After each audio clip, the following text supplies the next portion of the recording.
Hi bro, hi sister, praise lord. இந்த ஒரு விஷயத்தை ஃபாலோ பண்ணது ரொம்ப டஃப். ஆனா ஃபாலோ பண்ணீங்கன்னா நீங்க தான் பெஸ்ட். என்ன சொல்ல வரீங்க? பஞ்ச் டெல்லாக்லாம் கிடையாது. நான் பேசினா குழப்பற மாதிரி தான் இருக்கும். ஆண்டவர் பேச ரொம்ப தெளிவா இருக்கும். நான் வார்த்தைகளை கொடுக்கணும்னு போயிடுறேன். ஸோ 1 பேதுரு 1:15 உங்களை அழைத்தவர் பரிசுத்தராய் இருக்கிறது போல நீங்களும் உங்கள் நடவடிக்கைகள் எல்லாவற்றிலும் பரிசுத்தமாயிருங்கள். ஆமென். எத்தனை பேருக்கு புரியுது? இன்னைக்கு பிசாசோட வேலையை நம்மளை அசுத்தம் பண்ணி நம்மள ஆண்டவரோட சேரோடாத இருக்கிறது தான் வேலையே. இதுதான் அவனோட வேலையை. பரிசுத்தம் இல்லைன்னா ஒரு கழுத்தில் தொழுது கொள்ள முடியாது.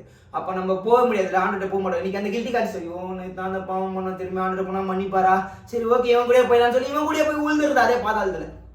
திரும்ப அதே தப்ப பண்ண வச்சு ஆண்டு நம்மள தூரமா கொண்டு போறான். ஆனா ஆண்டவர் பிரதர் சிஸ்டர் இந்த வார்த்தை கேட்கிற உங்ககிட்ட இன்னைக்கு பேசுறேன் தெரியுமா? மகனே மகளே, உன்னை அசுத்தத்துக்கு இல்லப்பா பசுத்தத்துக்கு தான் படிச்சுட்டு வந்துரு, என்கிட்ட வந்துரு. இந்த உலகத்துல எல்லா மனுஷனும் போயன் தான், எல்லாம் பாவிதான். ஆனா அவங்களுடைய பாவத்தை கழுவுறதுக்காக தான் நான் மரித்து உயிர் தெரிந்து என்னுடைய ரத்தத்தினால கழுவப்பட்டிருக்கேன். இன்னைக்கும் என்னுடைய ரத்தம் உன்னுடைய பாவங்களை கழுவுறதுக்கு ரெடியா இருக்கு. Please come with me, come close to me அப்படின்னு தான் ஆண்டவர் சொல்றாரு. அவர் கூட வந்துட்டீங்கன்னு வச்சுக்கோங்களேன், அவர் சொல்லி தர்றாரு கிறிஸ்டியானிட்டி லைஃப் இஸ் பிராக்டிசிங்க. ஓகே, இன்னைக்கு நான் பைபிளை வச்சு உட்காந்து பேசுறேன், நான் யோகியமானு வச்சுக்கலாம் இல்லைங்க. நம்பர் 1 ஃப்ராடா ஒரு காலத்துல வாழ்ந்தேன். இப்பயும் சம்டைம்ஸ் எதனா ஒரு தவறான காரியங்களை விழுந்துறானா ஒரே ஒரு விஷயத்த மட்டும் தெரிஞ்சுக்கிட்டேன், என் அப்பா விட்டு நான் எடுத்து போட மாட்டேன். நான் பாவிதான், ஆனா அவரை விட்டு எடுத்து போட மாட்டேன். நான் சொல்லிட்டேன், ஆண்டவரே நீங்க என்ன அடிங்க, என்ன நீங்க அடிங்க, ஓகே அவனா அடிக்கிறது கூடாது.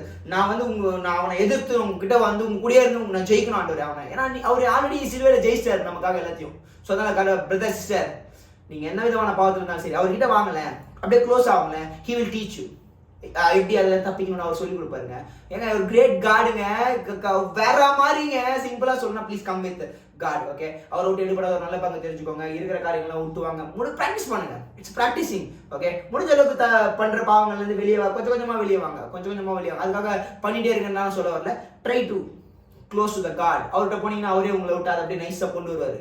டைம் வரும், ஓகே அந்த நேரம் வரும். அப்ப எதுக்கு அந்த நேரம் வரும்னா நம்ம அந்த நேரத்தை கொஞ்சம் அவர்கிட்ட கொடுக்கணும். So please go close to the god. He will take care for all the way. பரிசுத்தம் இல்லாம ஒரு கருத்துல தொழுது கொள்ள முடியாது.